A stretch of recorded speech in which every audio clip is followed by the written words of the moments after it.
Yeah, thank you for inviting me to give another talk. The second part, this adversarial collaboration between the IAT and the predictive processing theories is actually the one that I was supposed to talk using half of the time last time, but because you are quite interested in the first part, I thought that that was the idea. But then I thought that while I was talking to Tansan and also with you guys afterwards, this first part, dissociating AI from AI, artificial consciousness may be more relevant or interesting kind of topic. So I wanted to first talk about it. We have extra power. I wanted to start with this question, which I use also for the TSDP. You can go to either slide www.slide.com and then enter these numbers, or you can use also QR code to participate in this. I have just two questions, this one and another one. And it would be probably interesting to hear your opinion without hearing, before hearing Jun's opinion. I mean, maybe that's not really what happens this all the time. By the way, do you have the pen today? Oh dear, no pen? Yeah. Like, we can probably steal one from next door. Yeah, it takes some time for everybody to vote, so. Last time it was a bit more if I move around. That's 25 degrees right now. We don't need to lower.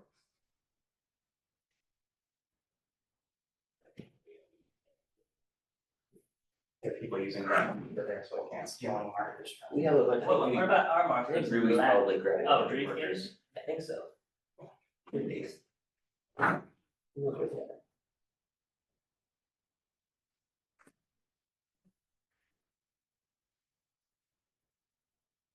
1, 2, 3, 4, 5, 6, 7, 8, 9. Thank you very much. So, has everybody submitted your? It's always good to have access. Yeah, that's right. Are you? You can submit anything. Yeah, actually, everything you can. That's part of the discussion. So, Yeah. whatever it is, you think is fine for now. Then, if you are not clear what the artificial consciousness means, then maybe you can just choose other. That's also fine. Oh, but just the broad sense. The broad sense wise, yeah. So what that means that it's not like a robot or AI that behaves like us, but it also actually experiences red when they see red, like this way. Well, but maybe the robot doesn't have to have a vision. So when they hear like sound, they will hear some kind of experience. It's not like an unconscious zombie, like and that's what I'm trying to say. Makes sense? Everybody voted? This lab is robotics lab, so that's interesting to see what you say. It's now 10. It's okay? Fine? Yeah. So the result is okay. Okay, yes. Yes, and other, no one is no. All right, so others, I mean, does anybody want to elaborate on this or right now or then the next question opening? Okay. So what are the necessary and sufficient criteria for artificial consciousness? Where should these criteria come from? But that's the easy, right? question that I want to ask. But if somebody who already said other, the last question, maybe you can also elaborate.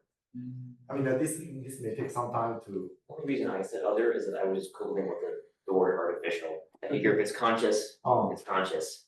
It's not artificial consciousness, it just is consciousness in a thing that's artificial. It's real consciousness. Yeah. I see. But that's like a semantic thing. That's the only reason I pressed other. What I meant was that probably not non-biological then. Yes. Until that Then yes, then. then yes. Yeah, then yes. Yeah. Okay. I was also in the others. Okay. I mean, I don't know, it's like I would have no idea how to even define consciousness, like if it's achievable or not. Kind of like intelligence, like artificial intelligence, Oh. like I don't know, because it was also like I don't know when it plays chess, when it has language, when Oh. it has. Oh.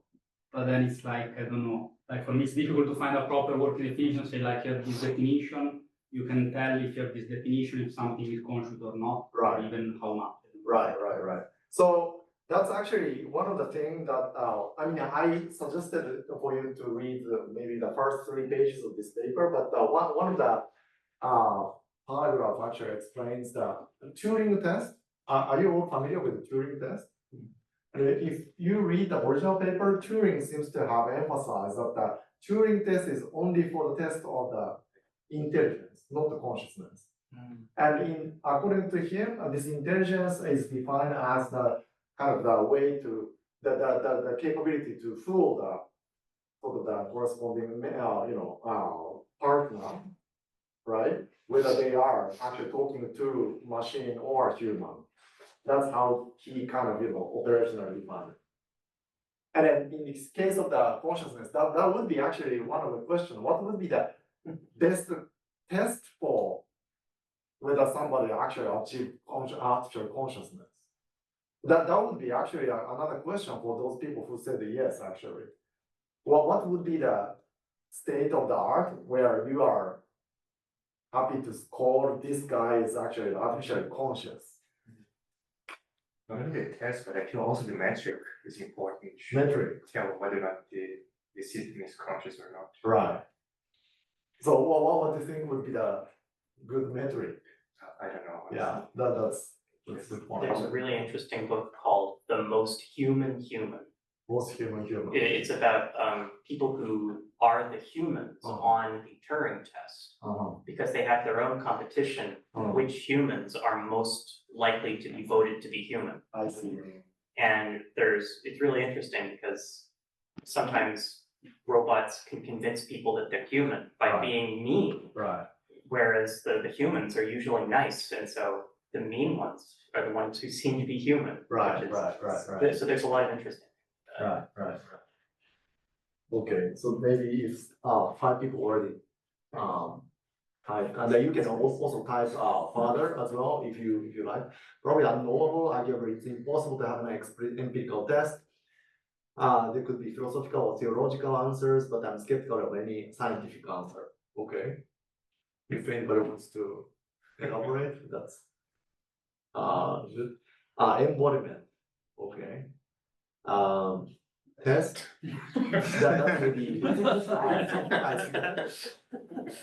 You have to specify, figure out what consciousness is first. Structure similarity with ours. I like the Buddhist sutra describing the boundlessness of the skandhas. This includes feelings, perceptions, and thoughts. Okay, and then the last one, this assumes that there exists a way to perceive major art. Sorry.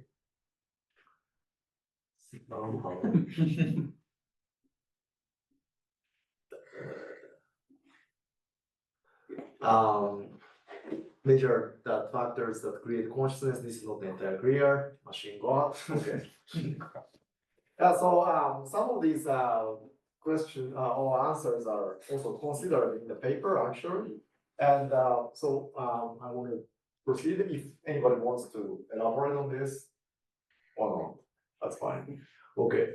So the popular opinion, the popular options about this question currently, especially, is the so-called computational functionalism. And what it suggests is that if there is a system that performs computations of some kind, of the right kind, then that is necessary and sufficient for consciousness. So somebody actually suggests a metric, somebody suggested some kind of definitions, and these are, according to these people, that's the sort of the definition as necessary and sufficient kind of condition for consciousness. But by the way, I put Hilary Putnam, that's a very old philosopher, and Ben Jo is I think you probably know deep learning guy and Butlin collected lots of opinions from the computational functionalists the last 2 years ago. And then some people also think that not only that, but if you embed that with a real, live kind of interactive module, then that would be sufficient for consciousness. And then underlying this idea of this computational functionalism is a more broader kind of ideas are cognitive functionalism. And there, basically, if computers were to replicate our cognitive functions, then we should actually consider that kind of entity as conscious. So that's basically many of the psychologists and cognitive scientists view. Stanley Hen, Hakonau, Graziano, Rosenthal, Fleming, and Christof is also counted in this sign. Okay. And I'll just skip. But Andy Clark, who you may know as a proponent of the embodiment, he thinks that not only that kind of simulation, but also simulation up all the way down until neuron may be necessary. And so what this paper argues, the dissociating artificial consciousness and the artificial intelligence suggested is that we need a general theory of consciousness that clearly states necessary and sufficient conditions for any system, either evolved or engineered. And then to do that, we need a mathematical framework to determine whether any kind of system is, a given system is conscious or not first, and then what kind of consciousness it has, like vision or audition or things like that. And to do that, IIT integrated emotional theory is, in the end, this kind of ambitious goal, a theory that tries to do that. And the way it does is that it tries to start from sort of the consciousness or phenomenology.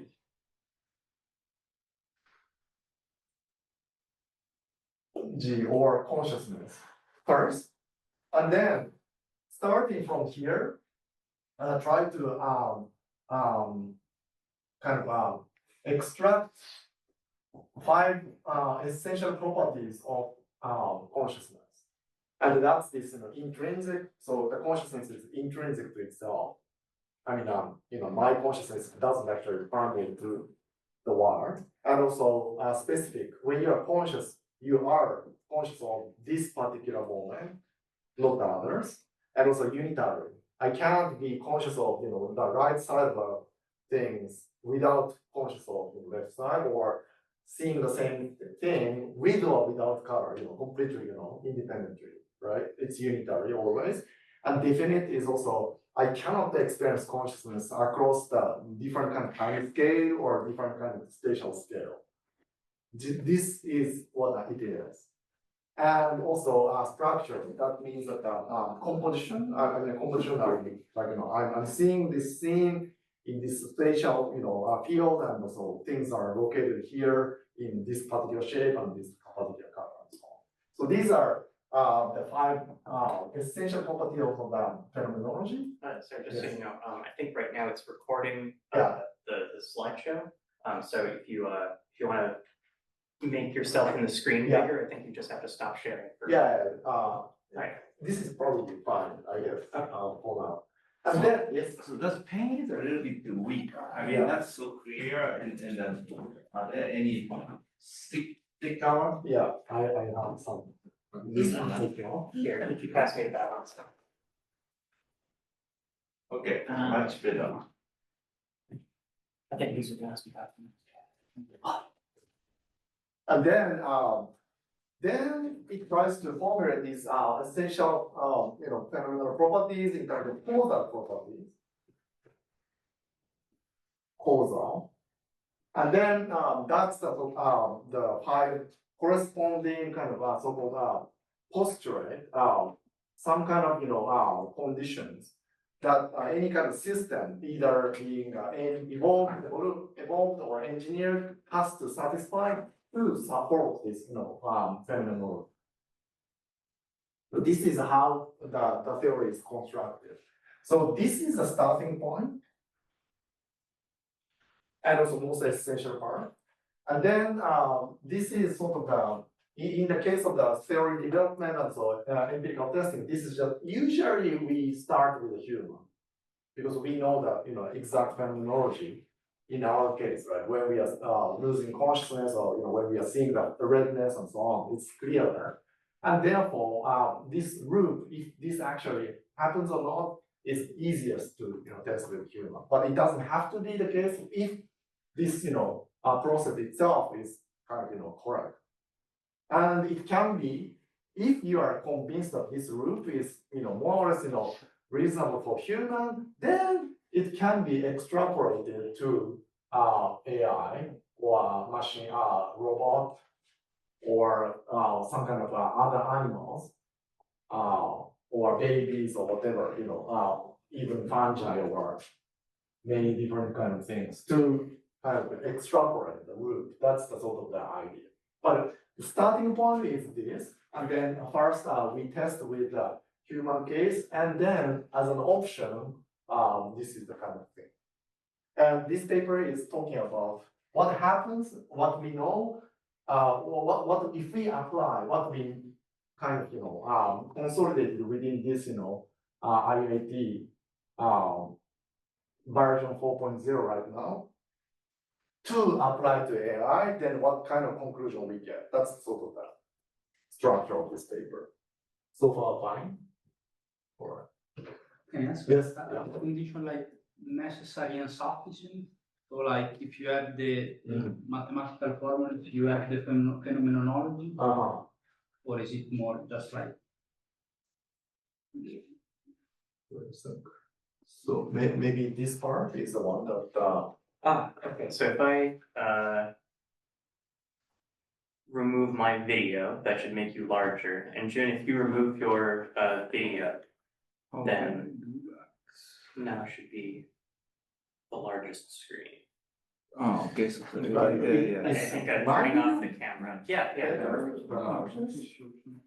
Okay, so yeah, so this causal property of these 5 things, intrinsicality, and also information integration, exclusion, and composition. These are, as I said, it is a necessary and also sufficient kind of condition for this case. Makes sense? All right. So coming back.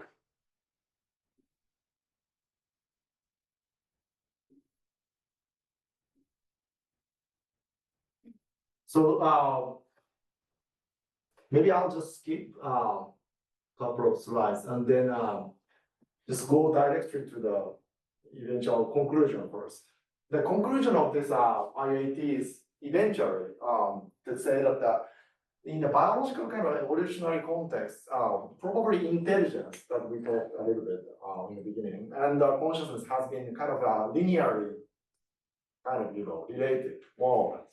The more diverse and so diverse function that biological system can do things, it's probably more conscious. That's likely to be true, even in this IIT sense. But when we are now entering into this artificial kind of situation where CPU at the bottom right is is able to do a lot of intelligent kind of things. And according to this paper, no matter what kind of intelligence it should show, it's really likely that it doesn't have a conscious phenomenology. And then on the top left is organoid. It's also an artificial system in a sense. I don't know whether OIST actually has a researcher who does this kind of thing, but people now can actually generate system of the artificial brain that is connected to each other, but without necessarily connected to the external world, and then just it's like a real version of the brain in the body, and that can live for a really long time. And that itself is likely to be not intelligent at all from the standard point of view because it doesn't actually do things, right? But potentially it's highly conscious. That's their conclusion. And in a sense, this is a bit controversial, but from some perspective, according to some perspective, it is similar to, in a sense, locked-in syndrome patients or patients who cannot actually, understand what's happening in the world or, cannot act at all, right? Intelligence is usually defined through the function, competency of doing something. So if you're completely devoid of doing, able to do anything, then by default, according to many of the criteria, intelligence axis goes down. But many of the locked-in syndrome patients, who, when recovered, they say that they were fully conscious, and they can also remember and report what it was like as well. Okay, so the actual sort of the nitty-gritty of this paper is talking about these two systems.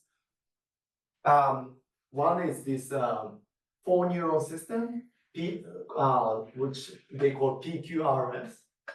And then the other system is this one, which is what they call as a sort of generic version of the computers, basically.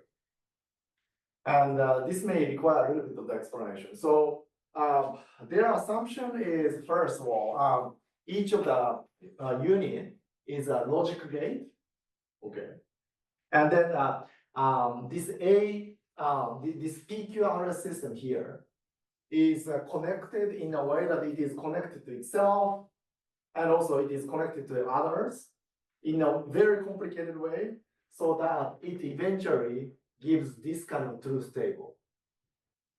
So meaning like here, if PQRS are all off, then the next step is all off. But if PQRS is all on, and the next step is PQ is on, and the RS is off. This sounds a lot like Conway's Game of Life. Yeah. So they actually talk about that rule 110, Wolfram's cellular automata, and they are actually highly connected. And then this system can be also described also as a transition probability matrix. Here, this side is sort of current state or previous state, and then this side is future state or current state, depending on what you want to say. So again, here, if everything is off, then next step is off. So this is like a stable kind of points. And there are some points which goes back and forth between the two states, and another one, like there are cycles of 9 states, and so on. Okay. So this is a complete description of the functions of this system, and it updates in a sort of a time step, simultaneously. Everything updates in time step manner. And then the right side system is computational equivalence or simulation of this PQRS system in a standard computer way. Okay, it's kind of complicated, but if you read the supplementary material, it's super clear actually. But what it tries to do is that this at the bottom there's this PQRS simulation. And here it is simulating 0101 for the PQRS. Okay, this side. At the top, this is a data register 0101. Okay, and then it also has this multiplexer, and then I have I think the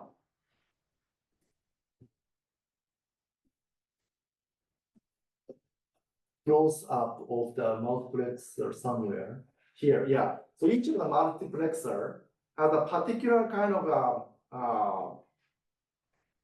input pattern. So this, for example, this particular multiplexer number 11 has a negation of the input, and then input, and negation of input, and then input. Okay, and then this is an AND gate as well. So that it means that it is by default for this 4 input wise, it is active, almost active by 0101 input pattern. Okay. And if you look at everything, then it's actually, maybe this one is slightly bigger, so it's easier to see. No, this is not the one, sorry.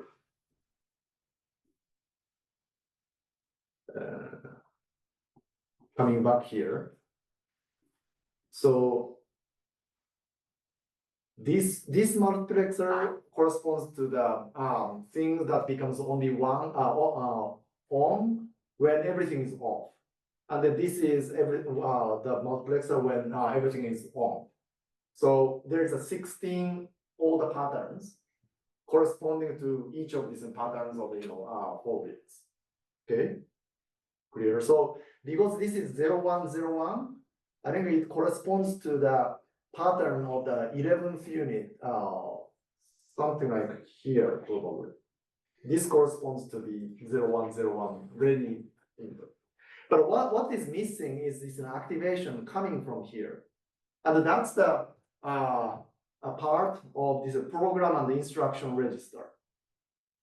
And basically, the left side of this, all these 16 lines corresponds to the output states. So this 1, 0, again, 0, 1, 0, 1 state, if you look at here, it's corresponding to this guy, right? And this 0, 1, 0, 1 should move to 1, 1, 1, 0. That's what we want. And therefore, by looking at here, yes, okay, there's a 1, 1, 0, 1 pattern. Make sense? Yeah. So this kind of situation makes it possible to for the input pattern to be ready only for one of these 16 multiplexer, and then for each of them there's a corresponding output pattern coming from the left side. It's a lookup table. Yeah, it's basically a lookup table. Exactly. So you can construct any kind of simulation of this 4 bits system using this program. Make sense? And then the output from here is OR gate. So only one of the 16 is input, and then it gets to send to here.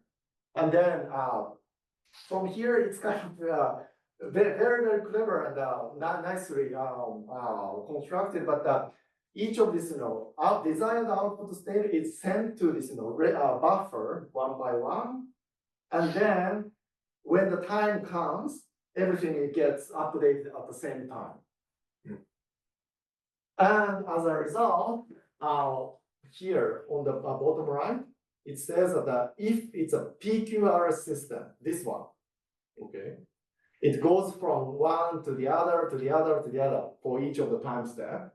But this PQRS dash system, simulation system, it is the only difference is that 8 times scale of the time step of this data register is the same, but at the 9th state, it becomes to the next state of the original PQRS. And next. So if you are looking at these two systems with just a state-wise, recording the state of the PQRS or P-Q-R-S-, these two things are exactly the same. But internal mechanism is completely different. And one is, as you say, it's a completely lookup table, and the other one is a highly recurrent and integrated system. Okay? All right. So that's how they set up the stage. And then they're asking question of whether this two systems that behaves exactly the same, can it be different from the IIT's perspective? That's the next question. And from here, it's a bit complicated, but I'll walk through in terms of IIT kind of perspective. So A, B, C is already something that I already discussed. And then D is starting to be a bit complicated. And this maybe to probably explain this part, it's easier, I found, to explain maybe the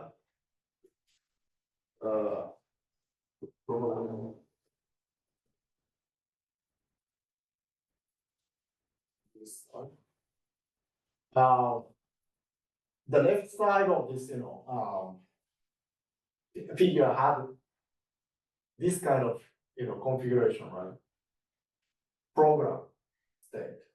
And then it sends the output into input register bit in the end. So this guy copies its state, or maybe it's the other way around. Doesn't matter, but you guys follow.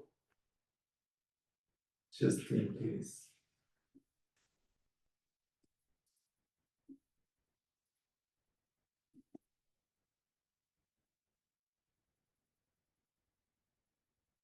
Yeah, it's going to the left side.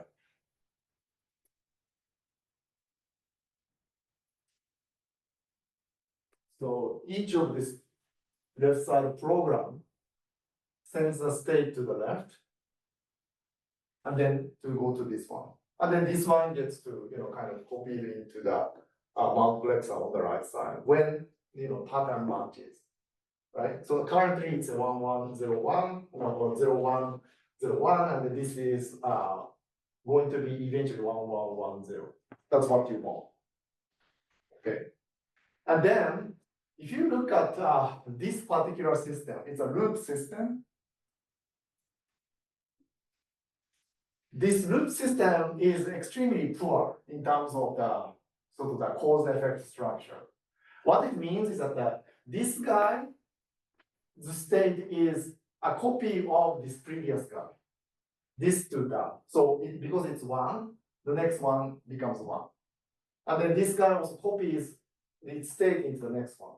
So it is affecting on this one. Okay. So from this perspective, this guy is a cause. And then this guy is an effect.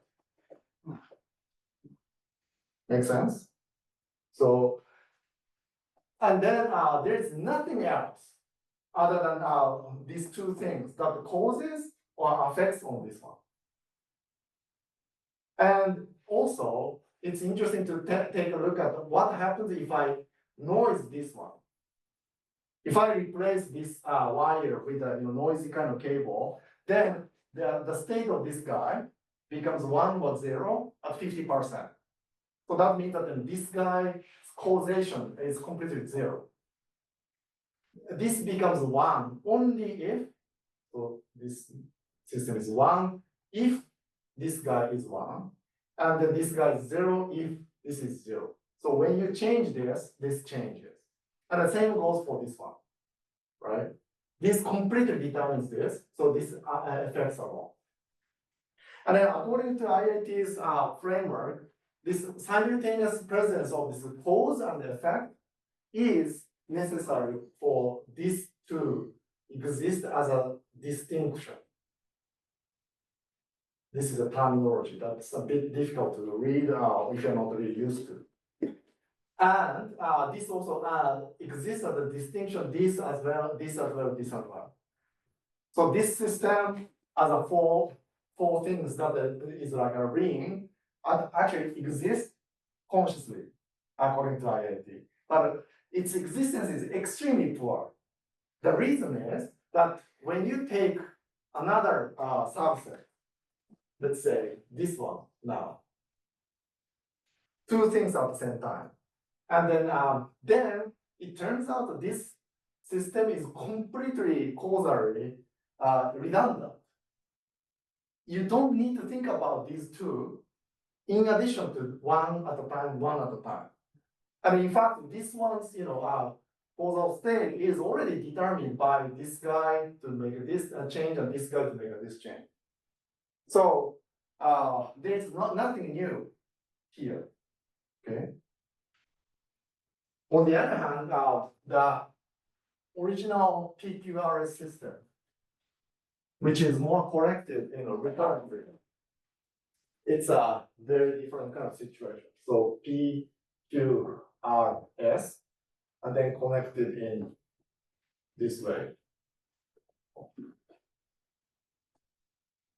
So graphically speaking, there's also, it's very difficult to imagine there's any way to cut this system without any affection of the causation. But to formally analyze this, what IIT does is to, let's say, group these two things at the same time. PQ, the PS at the same time. And then this is currently 0 state, 1, 0, 1 state, right? And then if PS 0, 1 state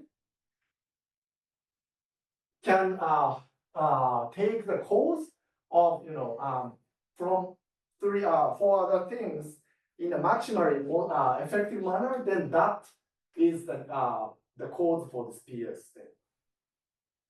And this, additional cause in addition to this P itself, S itself, and QS itself, and the R itself, if two things need to be explained in addition to each of the component, then PS exists. It's a bit difficult to explain this, but hopefully this part is more sort of the core of the IIT and less related to today's discussion. So I won't go into too much into the detail, but the idea here is that if you do this kind of analysis, you can mathematically precisely define that this four neuron system is super difficult to disconnect, and it's sort of the composition of the mechanism also exists. So this is just a two subset of this example of the mechanism. P itself exists, but also P and Q itself also exists. So the simple comparison I wanted to make is that if you have a feed-forward system with a loop, only each of it can exist at the most. But if it's more like this, then it starts to be more complicated, and the IIT formalism needs to be applied. And then eventually, what you find is that these lots of higher order mechanism needs to be considered to explain the cause and the effect. And its cause and effects are related in this way. And this relation is the one that I want to skip today. But eventually, this IIT's cause effect structure is this gigantic kind of structure. And that's what it calls as a structure of the phenomenology. So here, the last part of this action is that consciousness is structure, and then IIT's fifth action is composition.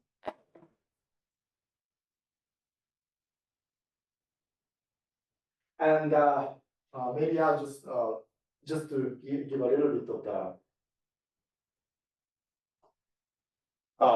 the explanation about this. When I say whether things exist or not, that's the intrinsic part of this definition. So if I talk about this as an A, B, C, D system, then A itself exists intrinsically, B itself exists, C exists, D exists. But AB or AC, AD doesn't exist. That's what this thing. And the reason is that it doesn't, it is not integrated. If you cut this system here, then you don't lose much. I mean, exactly zero in this case.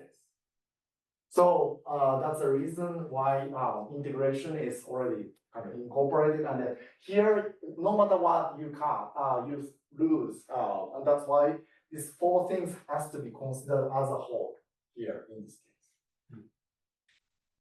Okay. So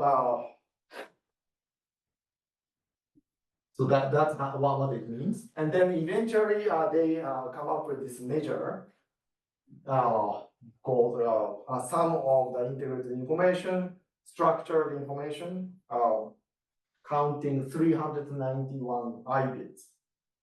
That's their kind of a measure. How, in a sense, it is trying to characterize this volume or shape of this, phenomenology they hypothesize. Okay. Is this phi the same as the phi in IIT? Yes, but phi in IIT, especially, it became kind of more famous in IIT 1.0 and 2.0. They started focusing on initially integration and information to formalize this number, and then they propose this phi as a level of consciousness. Like if you are slightly sleepy right now, it is going down, and if it's excited, it's going up. That's the kind of number they initially suggested, and this is sort of the incorporating this compositionality, how rich your experience is, and that's this number. So most likely this one becomes more, bigger when you have a richer experience, but if you are not having a richer experience, it becomes lower. So this phi is necessary for consciousness. Necessary and sufficient according to this theory. Yes. So just let me see if I get this at any level. Right. So you're trying to quantify this information. You have a set of binary units. Then for each one of the subsets, you take them out and see if you can still predict the remaining units. Right. If you cannot, then you say that subset exists. And then the more subsets that exist, the more information you have, or? Almost correct. But one thing I need to say is that even when you're trying to kind of assess the causation or cause or effects of this P, right? Because it has this self-connection, it may be the case that P is the most important cause for P. Okay. For example, maybe it becomes slightly clearer, hopefully, when you think about this part, the bottom part of this register, which uses an XOR gate.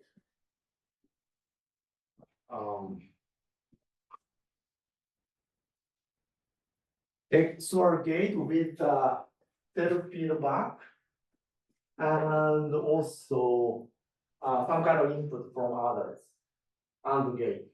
And this becomes only active at the 8th transition. And that's why everything gets updated at the last one.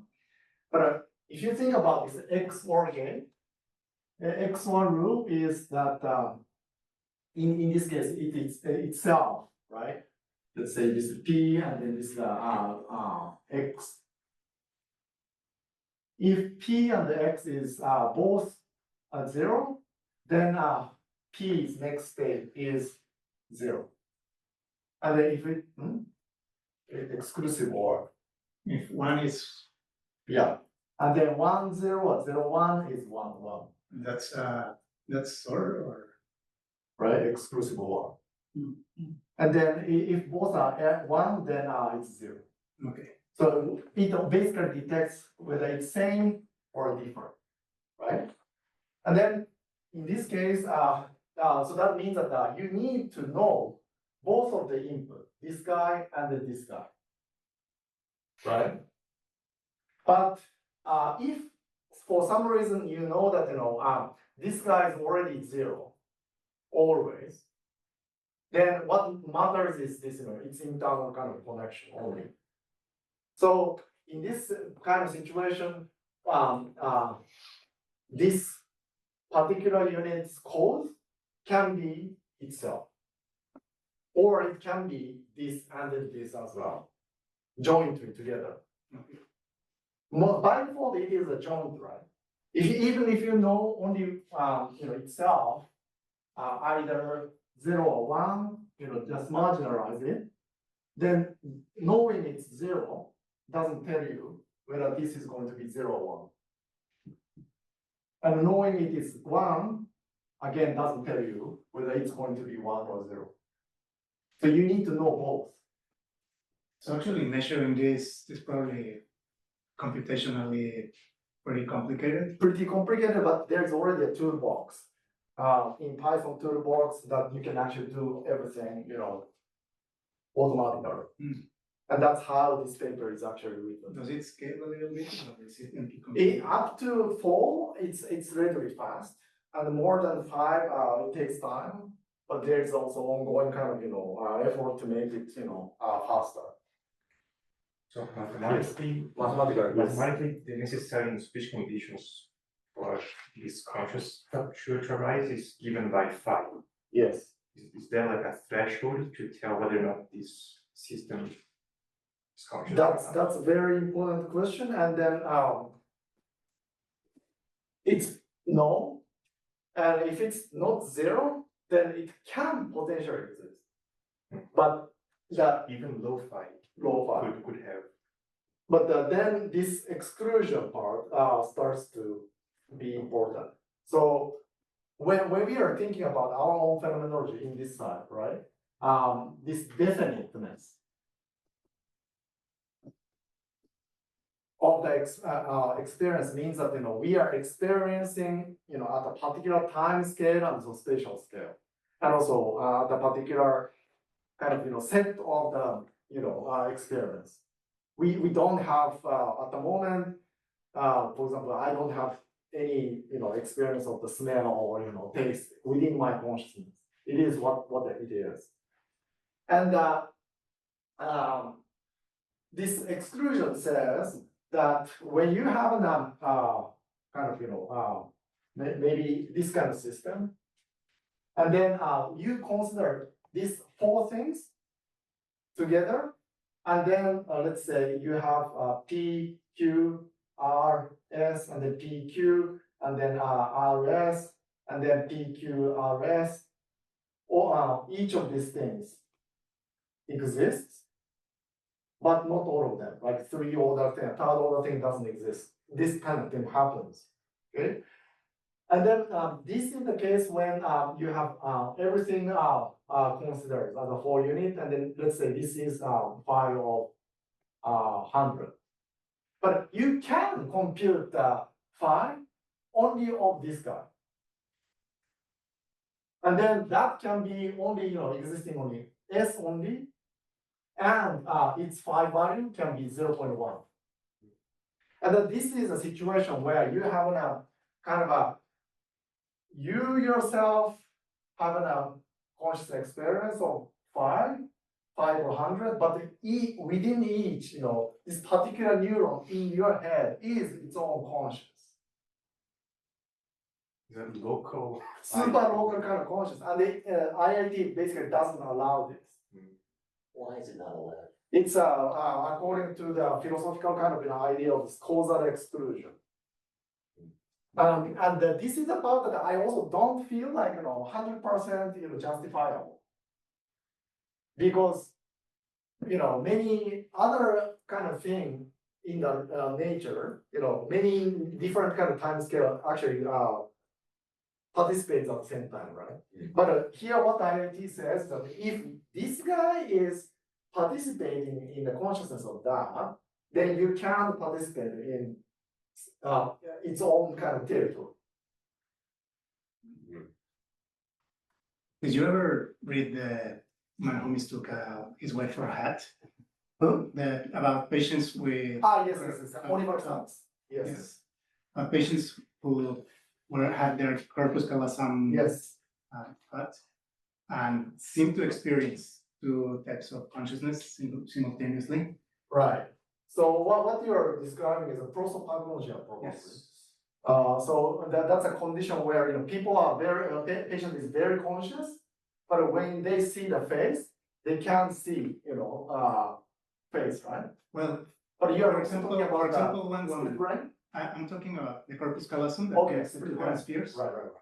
And one part of one side of the brain is looking at one side. Right. There was this woman who was shown a pornographic image on one side, Right. but the verbal side was not aware. Right. But but she did not what happened, but she was Right. saying, oh, doctor, you're Right, very right, naughty. right. But she couldn't explain why. Right. So that's also discussed a lot in IIT and from 1.0 in fact. And that's one of the reasons why this exclusion is always playing a really strong role. And what it means is that if you think about this brain, right? And then you have a corpus callosum that connects a lot of neurons here. That's a normal brain. Okay, and the normal brain seeing this both of the hemisphere at the same hemisphere at the same time, and then generate one single consciousness. Then exclusion-wise, and also corpus, if there is no corpus callosum, disconnected right after, this itself generates consciousness, and then this itself generates another consciousness. But this one doesn't know what this is, and this one doesn't know what this is. And that basically fits with patients in the report. Make sense? So, eventually, this neuron can participate in this consciousness, but not this consciousness. But this can participate in this, but not the other. Make sense? I have a Yes. question, Yeah. like before you talked about this phi measure or so, Uh-huh. and it feels to me like how does it is connected to compression? Because when we see this example where you like the transition table, Right, you spread out everything in a flat hierarchy. right. So you route it to each place, and then of course each element has very low information content. When Right. you say like you have your 4 nodes, it looks to me like the most compressed solution in a sense. And somehow when I compress everything to the absolute minimum, it seems to me that at the same time you also increase the information content per unit, let's say to the highest amount. Or is it something or That's very much core of this paper, in fact. So if you look at this thing, right? Each of this programmable part, this loop bar itself has a very tiny but very small, above zero threshold kind of consciousness in each, but it's extremely low. And then this waiting part, this part also has a very, very small and also itself kind of monad level of consciousness. But what it basically is doing this computation or compression is this part, multiplexer, and it's OR gate, right? Because it is trying to do this AND gate of this and then this to be integrated in this guy. Do you see what I'm trying to say? But the problem is that this one doesn't have any kind of a recurrent connection. So if you think about this causal interaction kind of this especially this integration criterion, any kind of thing that has another feed forward mechanism, no matter what it is kind of coming from many different kind of guys or not, if you cut here, then it can be shown that it is possible to reduce the system in one way. I mean, in this case, I think that cut into this direction doesn't affect anything because it is uniformly only coming from here, right? Do you see what I'm saying? Well, the unidirectional cut is a bit difficult kind of idea, but at time t equal t a and then b, and then t plus 1 this a and b exists. And then A affects on A affects on B affects on B affects on A, right? All over time. And then what's IIT? something like a bottleneck there where you have like one point of whether you have a direct causation of the next or Right. In a sense, but what I'm trying to say is that if you want to see whether A and B is causally connected, then you need to be able to show that any kind of cuts among all of these possible cuts over the time should make a difference. But the way that this kind of, unidirectional kind of, causal convergence is happening, what's happening is that the A goes to A, B goes to A, but A doesn't produce to B. It doesn't, so this corresponds to the situation of B goes B, A goes A, and then B goes A, but not the other way. And then in this situation, you can cut the system at this connection, and then you don't lose anything. And that's why this integrated information theory says basically, in most situations, if the system is unidirectional feed forward, you can always cut here in this direction, and then find no difference. And this is happening precisely at the level of the bottleneck. It's also then some kind of robustness of the system indirectly when you say you find directions where you can cut it. So if you have this, because in the other system, as soon as you would cut it, you would affect the system. Right. And then in the other system, you would say you can find a direction where you can cut it without an effect, because you have a more integrated system probably. Yeah, so There's also some kind of, would it also mean it's more robust in a sense? Is it some interpretation? robust or not, that's probably, you can think about it that way. But in a sense, this is non-robust, right? Because no matter what you cut, you make a cut, there is a difference. But this, computer case, this gigantic, in fact, in place of 4 neurons, to simulate 4 neurons, this computer system actually requires 117 neurons. And then with that, if you kill like 1 or 2 neurons, effect is relatively minimal compared to this system. No, that's true. So in that sense, it's more robust, but what do you mean by robust is a bit difficult. Right. It's already passing the 5, so maybe I'll just try to go quickly to the conclusion.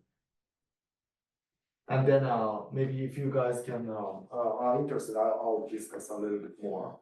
But then eventually, when you apply this analysis, it turns out that each of these small program part or memory part or state part forms only one bit of the consciousness, and compared to this kind of very complex and rich one, it's super sparse, and also it's in itself like this split brain situation. It's not connected. It's independent for each.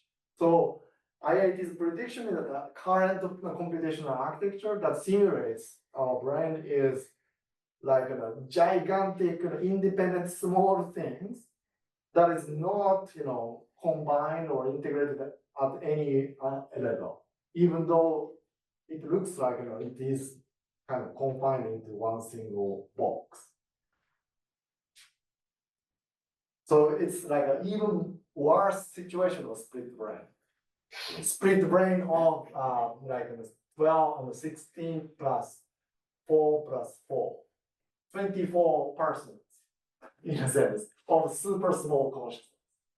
That's their prediction. Maybe then, so I'll just come to this discussion. So this result is going to challenge the traditional computational functionalism, because we can, in principle, demonstrate that two functionally equivalent system, but inside is completely different, causally. And the one thing that is replicating this, the 4 neuron system has very sparse kind of causal structure. And according to this, if it is correct, then no matter what you kind of expand or make it bigger, it remains the same. Super fast computer, it's just a gigantic collection of small things. So that's the current situation with artificial consciousness according to IIT. But of course, this is assuming that IIT is correct. or at least on the right track. And that's ongoing kind of challenge and so discussion. And they're also considering the possibility that if each of these neuron-like element is consisting of neuromorphic computers, like not the kind that we have in this Harvard or Princeton type architecture, then they may be able to generate something like humans. And also quantum computers or organoids maybe sustain gigantic integrated information. So Tsuya-san, Yeah. so back to that simple recurrent neural network, but if we implement this recurrent network in a C++ compiler and then compile it, then representation inside the computer is kind of first assembly language and label things come, right? More, yeah. And then it's good to find that it's kind of bit representation, bit change in the memory things, right? So then if you measure the file in this computer bit things, it's going to be quite different, right? From that's the original recurrent network things. That's very difficult and also most critical part of this paper, in fact, which I couldn't get to in this short time. But this is one of the such kind of analysis. So here, what I suggested was if you analyze this system in this level, right, micro level, then there's no harm. And what Nathan is saying is that okay, instead of looking at each individual, consider this as a program A, B, C, and then this as a sort of a computer, what's and then this is a sort of state. So when you have macro, the computer, like this bit, then it may actually generate a bigger integrated information. That's what you're suggesting. But according to this paper, this doesn't happen. And the proof is a bit difficult, but it's called a macroing operation. And in this particular case, it doesn't, this kind of the general emergence doesn't happen. Okay. So then it looks like it depends on implementation. Then why gonna change? Right. So this causal property or implementation is pretty important in IoT. But at the same time, unlike other kind of embodiment type theory, it doesn't say that if there is some kind of specific difference in terms of implementation, it will be completely different. Well, what I mean is that what IoT says that if this is consisting of neuron, right, or neuromorphic chip here, it doesn't matter. So we can probably replace one of our neuron with a neuromorphic chip, and then we don't see any difference in terms of consciousness. And we can do that for many neurons, and still we can probably be conscious as we are. But once we start to replace this neuromorphic chip with the neuromorphic chip's simulation or some kind of computer program, then we start to lose consciousness. Oh, really? Each neuron's function is exactly the same. Exactly. But if you replace into the program, then it's going to change. Yes. That's interesting. That's their prediction. Okay. But as long as physically this kind of causal effect is there, whatever it is, like the neuron or neuromorphic, doesn't matter. But something has to have this causal power. That's their conclusion. But the macro level file is the same. Macro level is at the node level. So you are now talking about how to implement each neural node, and then talking about difference between a computerized one and the analog one, right? So, but you can compute it in more macro way, like you compute the T node, Q node, R node, something like that, right? Then that will be the same, whatever you inside in a digital computer or analog circuit. Okay, gonna be so is it fine for me to go a bit higher Yeah. to address this one? Okay, so this is actually one of the figures in their paper that explains this situation, figure 4. Okay. Okay, and in fact, this is one of the frequent questions, and that's why they have this paper. So this is, for example, 4 neuron system connected twice, left and right, right? And then in this case, it has as an 8 neurons, they say 0.0175. And the reason is most likely because this, in this situation, these 4 things and the 4 things, and then from here, it's a unidirectional. This is also unidirectional, like this way. So it's easy to cut this system here in, at each mechanism level. This guy, if you think about this guy and this guy, then you can cut it in one direction. Because this is, kind of unidirectional locally. So at each individual kind of element level, it is very, very much like, loop-like system. Okay? It's a bit difficult, but if you go through the math, then it turns out to be correct in this case. But if you group this, in this case, like a program to have something like this and then this, then it turns out that the transition probability matrix looks like this here.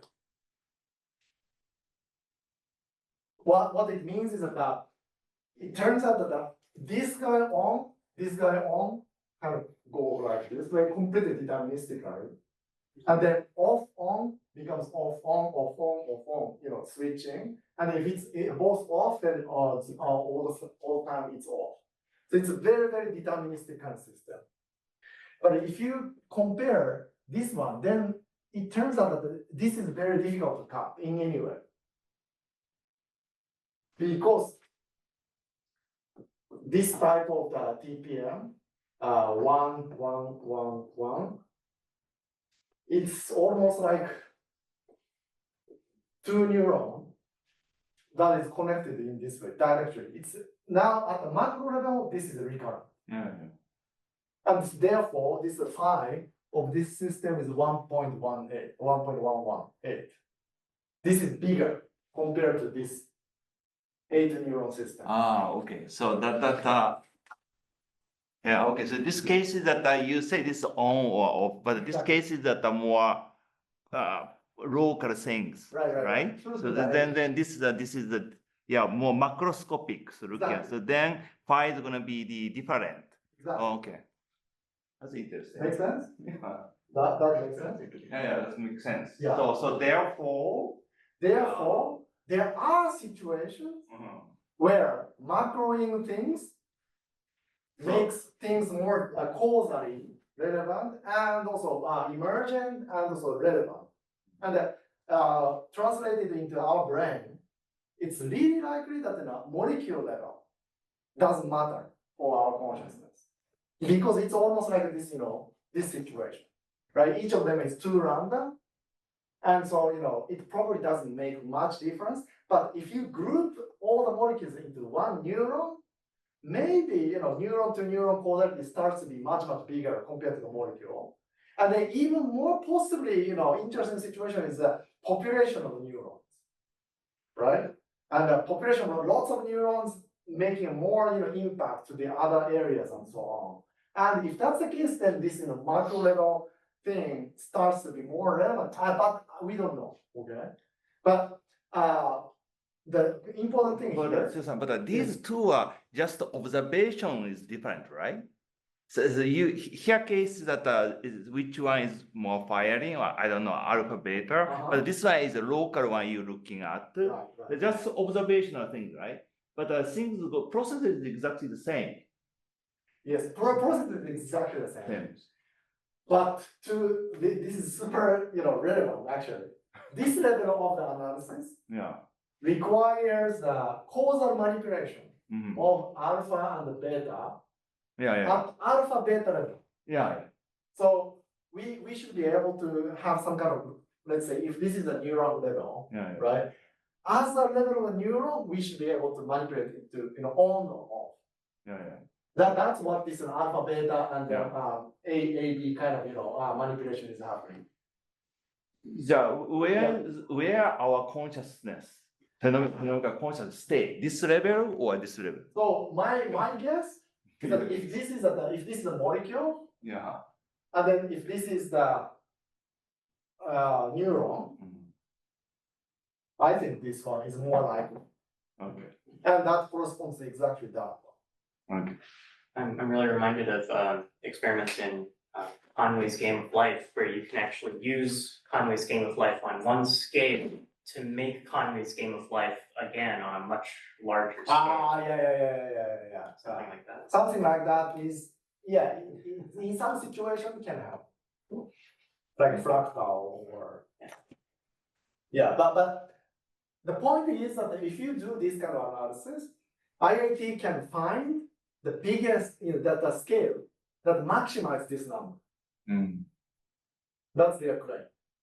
And according to this, their analysis of this, program, right? The bunch of this memory and also these things, and then multiplexer. No matter what kind of microwave you do, you just don't get much. And the reason is this one. And then this addresses Tanisan's kind of question. So the kind of the macroing that they are trying to do, or what you can do is that the bunch of this kind of programming, or considering this as one unit, and then to see whether that actually affects on this, on the processing unit and so on, right? No matter what you do, it actually turns out to be much less effective in terms of cause effect analysis. The bigger the scale is, usually according to this analysis, you lose cause effect structure. Okay. As you operate at the level of program, it becomes easier to kind of cut. Intuitively speaking. But here is the opposite, right? This example is the opposite. Show that phi increases if you group both. In this case. Oh, in this case. In this case. But what the current situation is similar to this situation. When one thing is affecting on the other, and another thing is affecting on the other. If you are allowed to group this guy and then this guy, then it turns out you can actually imagine something like that to be more similar to this kind of situation, more deterministic. But if you are just connecting something that is not from the beginning, completely independent entity, it's kind of cheating, right? You are generating some kind of a unit out of nothing. So this unit itself needs to be assessed on actually this unit, macro unit is actually, not connected. And therefore this is actually irrelevant to think about. Similar to this situation, split brain situation. Because you are already disconnected, considering this as one unit is already weird, right? Because we know that it's not connected from the beginning. Something that I'm trying to understand here is like, in this example, they are not only functionally equivalent, but they are structurally equivalent as well. Which one? This example here. This example? They are functionally equivalent and they are structurally equivalent. It's different from the example you showed before. Right. How they can have different. Right. So this situation here, macro scale, and then micro scale and macro scale. This is just scaling. Is yeah, you are really you asked a great question. I think it's both functionally and also causally different. Functionally different as well? Functionally different. Why? Because what you are looking at as a function is this level here at the bottom above.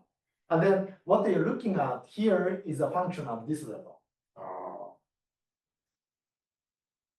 So you can't really, compare function at this level and then this level, right? Yes. I then depend on the level of phenomenology. Like if we look at the phenomenology on some level and the phenomenology on some other level, then we change pi. That's related to this thing, exclusions. So it says it doesn't. It is what it is. What it means is that if neuron level is the maximum, then this matters. You can't have this molecule level consciousness, which is very, very small, So it's like and at the same time, the maximum of whatever level we have available. right. So like in that sense, like we have the two systems, Right, the phi would be the higher one, higher one. and we take that. Exactly. So this is the level of the scale from macro to meso to micro, right? In terms of space. Okay. And then let's say if the phi is like this, meso is biggest and then macro is worse and then micro is worse, then this is where your consciousness is. That's the neuron. And then also time-wise, same thing happens, right? Super fast kind of, resolution you can actually make, but it doesn't actually make much difference if it's too fast. But if it's too long, like 1 day or two, that's also too slow. So there must be some kind of best kind of the temporal grain, and that's also most likely like this way. And then this in maximum of the phi is probably corresponding to this one, phenomenology in the end. And from our phenomenal consciousness or our everyday experience says that that time is roughly like on the order of 30 milliseconds to 300 milliseconds in terms of snapshots, right? And also, we can experience this at this level of the space and so on, but you can't really see the microbiology or molecule, and we can see this, but we also cannot see everything as a uniform thing. It is what it is. Some kind of resolution is there that maximizes one. Yeah. What's the proposed mechanism for the exclusion? So if you have like one neuron or something, doesn't that one neuron have to sort of know that it's part of a bigger system in order to be suppressed somehow or something? Like what's the maybe the confusion is confused. Yeah, it results into so-called principle Okay. of the. It's an axiom then. It's not like a. It's not action, Okay. but the closest we can think of in physics is principle of the maximum and principle of minimum. Like in the case of, I don't know how, is there a physicist here? No? Then maybe my explanation here is a bit sketchy, but if you have a water and then air surface, right? And then when you put the lights into here, then the light bends like this way. Do you know all of this? Boyhan's, principle and so on. And it turns out that this pathway is the fastest to go with different kind of medium. And but if you're really familiar with the quantum mechanics, it turns out that this is actually the summation of all possible kind of a pathway, which actually cancels out. And then the remaining thing is the most effective ones. That's another way of explaining this one. And this something similar may be happening in terms of consciousness. What exists is the one that exists most in terms of causation. But one thing I also don't really fully understand this part. But what I feel, from my phenomenological kind of point of view, is that I have never experienced little thing within me that is completely on its own with me potentially as an observer. What I mean is that if this is my consciousness phenomenology, and then sometimes people talk about little me or something, right? But the little me is actually within my consciousness. it's not like, somebody else is outside and then, this itself is conscious, but it's also part of this. But if you have like a stray thought or something, that seems like, if you have like a random thought that passes through your mind, couldn't that be like, so like an example of that, where you have some injection from a semi-separate part of yourself there's some connection, but it's not like totally. So I never take responsibility for all my thoughts. Sometimes my thoughts just seem to come and go. I don't know. Yeah, I think I know what you mean, and this is also part of the things that IIT also sometimes explain. So when you are, for example, unlike a complete physical split brain, when you are driving, for example, you feel like you are, driving by looking at things and so on properly, consciously, but also thinking about different things. Right? You are also studying the mind wonder. And in that kind of situation, what's potentially happening in the brain is that the visual part of the brain is generating this, default consciousness per se. But the prefrontal part of the brain is functionally split momentarily, weakly, so that this itself generates another consciousness. And then when momentarily, splits into two persons, but then they're coming back to the, unified kind of consciousness later, afterwards, you feel like, oh, this part was unconscious to this guy. And then now came to this participating to this, consciousness. So this itself had, at that time, T, unconscious of the thought. But T plus one, this is part of you that became conscious of you. But it's also consistent with this exclusion kind of view, right? Okay. I guess so. This part is quite, controversial, I would say, among all the IIT's sort of theory.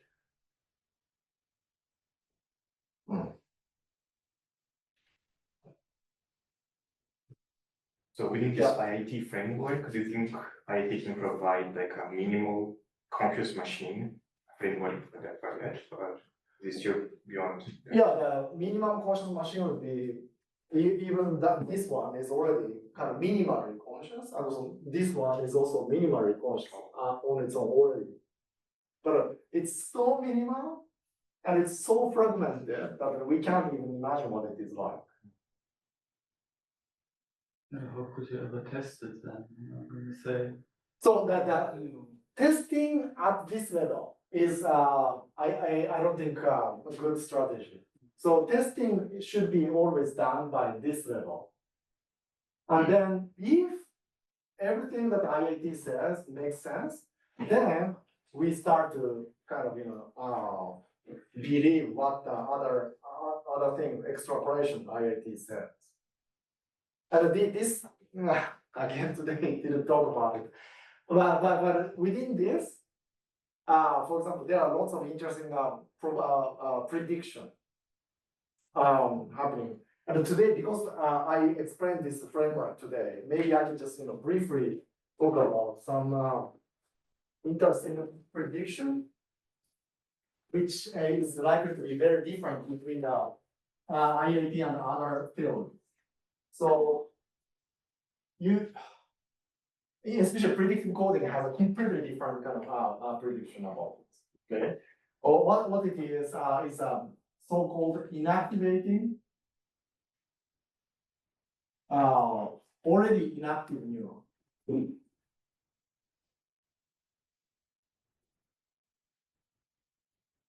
Probably it doesn't make sense to you, right? Do you know what I'm trying to say? So let's say if you have a visual cortex on the right, okay, this is a visual cortex.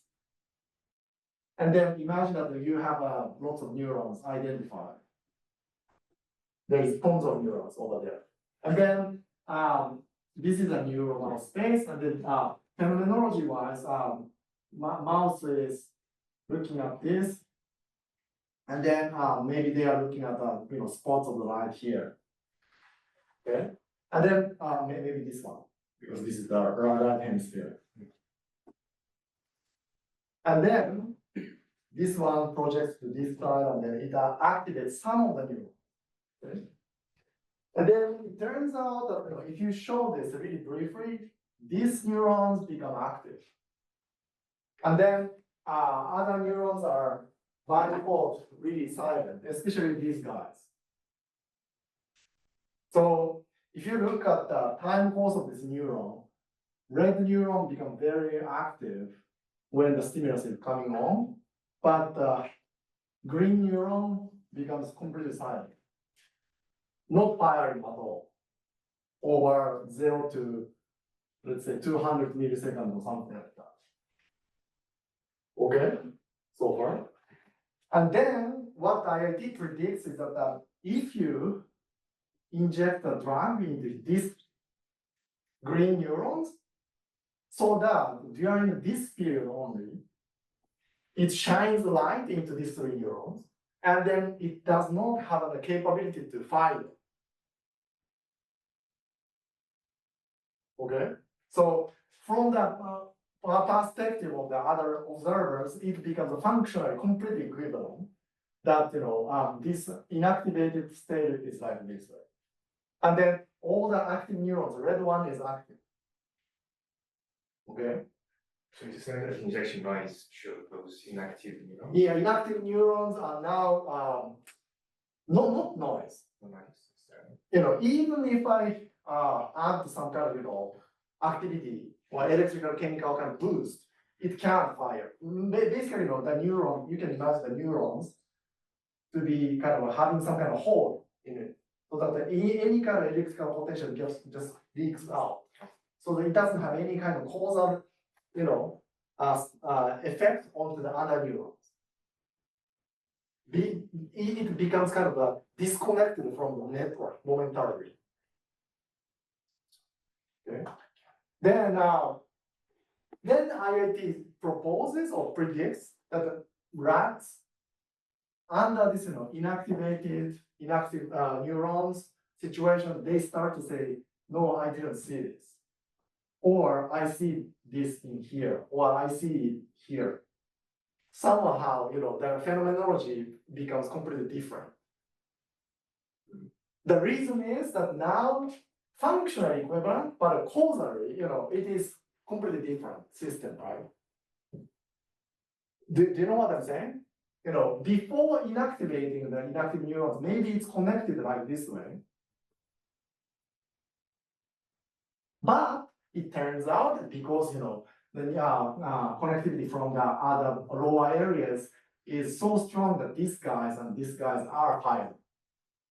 And then maybe it is sending some kind of output into here, but other neurons are kind of sending other neurons. So this one, by default, it didn't happen to fire. Before they chose not to fire, right?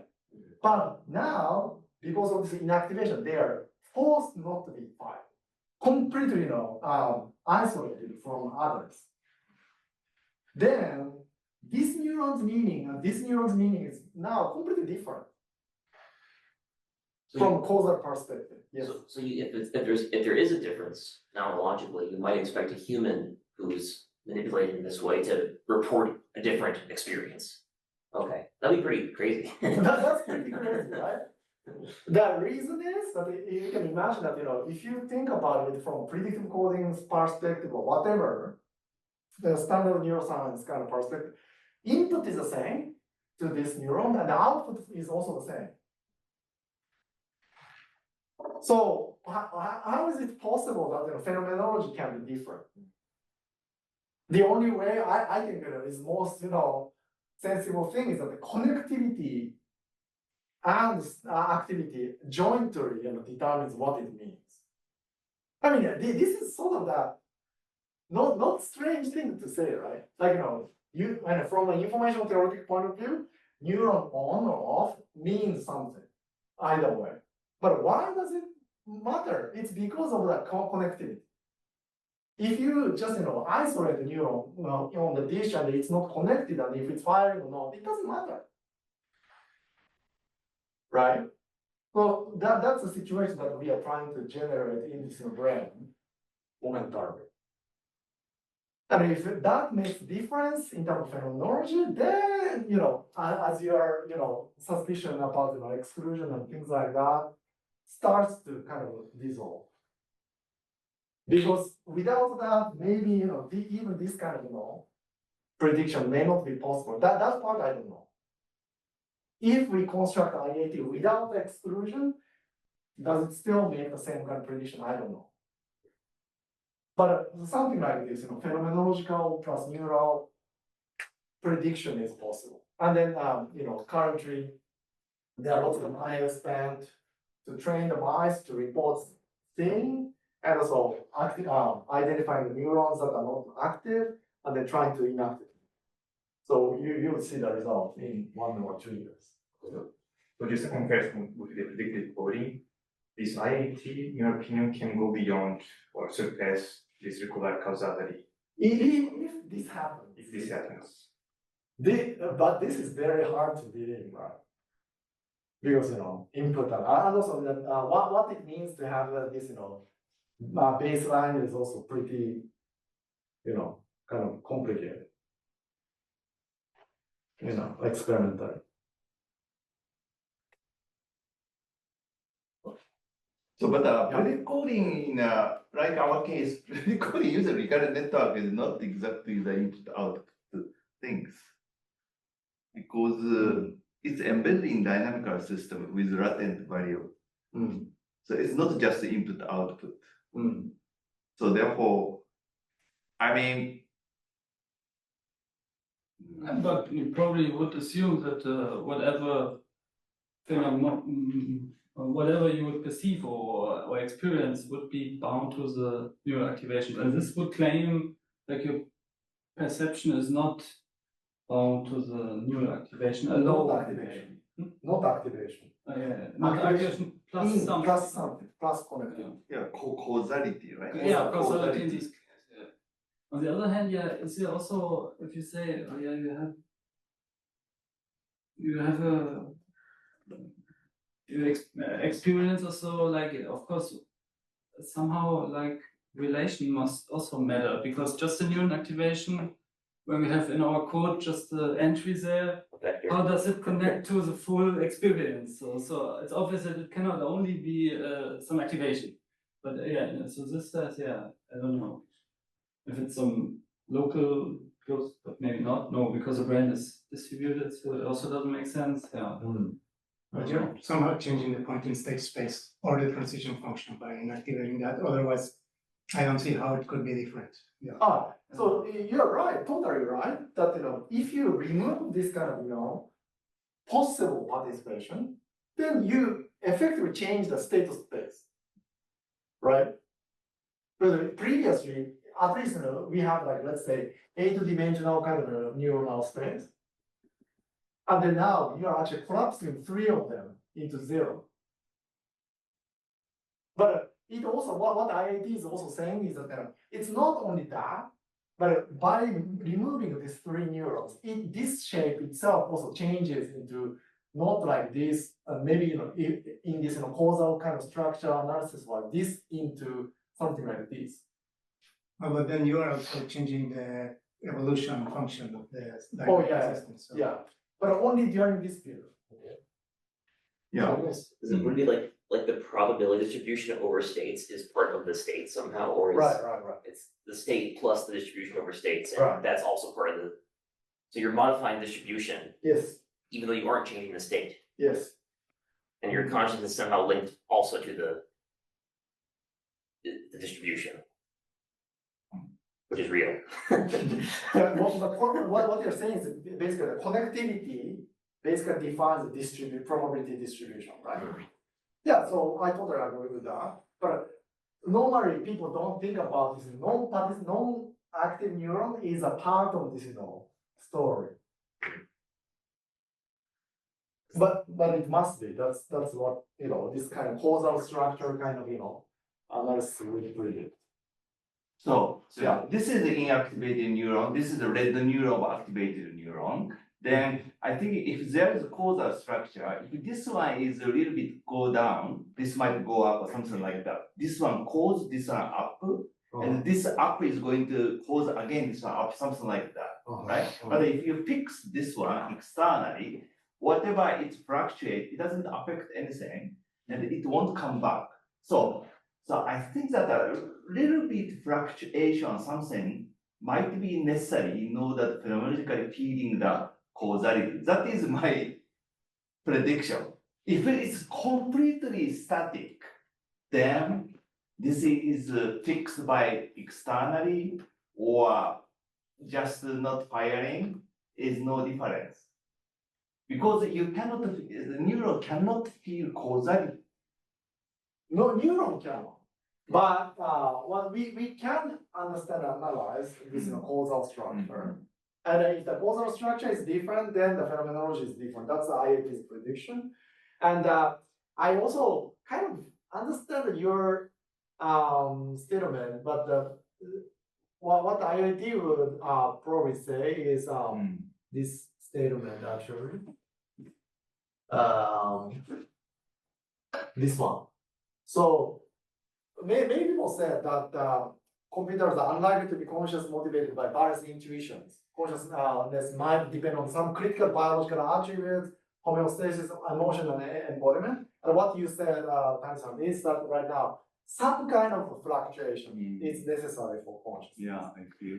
But the question is, why are they critical for consciousness? I'm not sure, why this, a little bit of the fluctuation is necessary, I'm not sure. And then why is it not possible to actually, in terms of the computer consciousness kind of context, why is this, any kind of biological attributes or homeostasis or emotional embodiment is not possible to do with the computer, is unclear. So we need some kind of, criterion. That's what IAT proposes. And also same can be said about physical chemical ingredient. Like Sartre, philosopher, or Penrose says that, there must be something like, microtubule or some kind of, chemical stuff in the brain that is necessary for consciousness. But why is unclear. But is there some idea or some opinions about what the evolutionary benefit is of consciousness? I mean, assuming I could do everything the same without being conscious. Right. Like, is there in general some assumption or some ideas about Well, there are many people actually say many things. For example, that's the exact sort of the claim or where the functionalism is coming from. Functionalism basically idea is that the consciousness must be functional, must be useful, evolutionary. And that contains like language, attention, self-monitoring, broadcast, blah, blah, blah. But yeah, but arguably you could say attention or some other things could eventually be also. right. It could be, with or without consciousness. My many previous empirical paper says that attention is not necessary for everything, consciousness, and so on, and so on. So that function is very, very difficult to understand this, inside. So, for example, I think there's some kind of internal organization is very, very difficult to infer from outside, right? That's what we kind of talked about today. Completely same kind of behavior can be replicated, but inside could be completely different. And if what matters for consciousness inside causation, causal structure, then resorting onto the function is not a good approach. That's a sort of the first thing to say. And then to address your original question about what is the evolutionary advantage of having, for example, this kind of causal architecture compared to bunch of this kind of architecture, right? This is let's say if this is the brain and this is a computer, brain is wired in this way probably because it has much smaller resource necessary. And also it can generate many different kind of compositional mechanisms added on flexibly. It has a really huge space for the learning and so reusability of the many different things, flexibility. But here, computer is actually easy to manipulate and design and maintain from the external point of view. Because it's modular, right? If this guy is damaged, then you can fix it. But in this case, it's super difficult to kind of fix it. That's why we don't still have a way to fix the brain in some case, right? But in the case of computer, we can fix it much easier because it is made for that purpose. But the brain is not made for easy understanding. It is figured in this way. So that's a difference. As I said, this one requires 170 neurons, but this one is 24. So what you're saying that even though there is important causal structure, but however, currently that causal structure not work contributing anything to the current process, but still that's such existence of causal structure is important for the phenomenological consciousness. Even though that causal structure does not contribute at all current process. But causal structure doesn't contribute to the process. yeah, that so it's an inactivated neuron does not affect anything to the activated neuron at all. Right. Momentarily. So then that moment, and still you feel the phenomenological consciousness. Right. So just to make sure that we are on the same page, right? If we inactivate the inactive neurons at this time, and if you extend this inactivation over a really long time, of course everything is going to be different. Yeah. Because this guy actually maybe actually Contribute. active or not, after when you're not seeing the stimulus. Yes. So, and also if during this period, if it's not unactivated, but maybe there's I don't know how to articulate, but yeah, so there can be a possibility that if you don't do it properly, this inactivation might change the course of action afterward. For example, it may be super important for these neurons to be at the the membrane potential line needs to go into this level, like just before the threshold of the spike at this time point. And then if you inactivate the neuron, then it becomes like this. So the moment when you remove the stimulus, this neuron cannot fire like this as usual, but then it might actually change the consciousness. But we are not talking about something like that. So as long as we do not change the course of action observation, but change only the causal structure, IIT will predict that there should be a corresponding phenomenological difference. Is that clear? I mean, I don't know whether it addresses your question. Okay, so you want to say that is all variable is the same even though causal structure change. Right. But that case is that phenomenal consciousness is different. Right. So you would say. Right. Very strong thought. Yeah, this is very controversial, but I think to address the question about why is what and so on, so far this IIT validation has been quite good, I would say. Although there was some kind of paper criticizing the IIT, I don't think the criticism is super strong. But if some kind of prediction like this is not met, then we forget about IIT, or we need to start from scratch, because this is super core prediction about IIT, right? It is a structure that is important for consciousness, and now the causal structure is altered, and if mice or human continue to say that, oh, I see it here, then there must be something wrong. Yeah. Yes, then so it's like instead of like in the deactivation of the neurons, then one just after the activation period. Just, let's say, you can copy back the physical state of the brain of the rat from when it was not activated. But then the causal structure was still different from the previous, like 200 milliseconds. But then the physical state from which it then starts evolving is just a copy of the previous one. Would it be different phenomenology or? I'm not so sure, but you're talking about this period? Yeah, like if after like the 200 milliseconds, then we just reset the physical state to the one where that we measure, for example, let's say we could like if we could do it like reset the entire physical state of the brain of the rat or something like that to the same state that it was when we didn't deactivate the neurons. It is still the phenomenology be different because like in those 200 milliseconds then there was not the causal state. Oh yeah, But then the physical variable after are still the same, right? Yeah, if what you're asking is that, we are going to flash the stimulus on here, 200 milliseconds, and inactivate here in 200 milliseconds, and then again show the flash here, just like 500 milliseconds later or 1 second later. But in this time, we don't do the inactivation.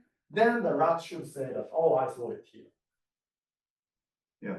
So there is no long-term kind of, But the experimental is so difficult, that's change does not affect any other variable, any variables, only causal structure change. But it doesn't affect any neural state. You cannot guarantee, right? There's so many neurons and so many, things there. That's true. But at least, I think, neuroscientifically speaking, it's not super difficult to imagine that, this actually works because in the end, these neurons, the thing that we are talking about is this kind of effects on this lateral level of this activation. And most of the activation in the visual cortex is coming from this so-called LGN, the lower level area. And then most of the activation actually goes to the next level of the area, let's say B2, if this is a B1. Right? So even if you actually already inactive neuron, of course this one doesn't get affected, most likely, although there's a feedback, because it's already not active in the first place. It doesn't cause something to other. It just changed the possibility, right? So not firing from the beginning means that it is not sending anything. And you also kill the possibility of not sending. So physically, from this other neurons perspective, nothing has changed. So what do you mean by, it's difficult to not to affect on anything is very difficult to understand. But how do you control that inactivated neuron? Is chemically or it's called optogenetics. Optogenetics. And then, okay, so then targeting the only those inactivated neurons. Exactly. Then that optogenetics won't affect anything to the other neurons. No other neurons. So they record all the neurons, first of all. But the record all neurons is impossible to do. But if it's a very tiny kind of area, then other part of the neuron might be changing. Yeah, but this technique, well, what it does is that it basically tags the neuron, and then it shines the light only onto here, for example. Then even it's tagged here, it's not affected. So it's an AND operation to interfere. So they have a control where exactly they change and when. Okay. It's amazing, but currently optogenetics can do something very, very precise. Like you can control the mice to go from wake to sleep or anesthetize, and also they can go to sex or not, and so on, just by stimulating particular neuron. Yeah. Is it then like a tiny projector and project just the light pixels where the neurons were there. Right.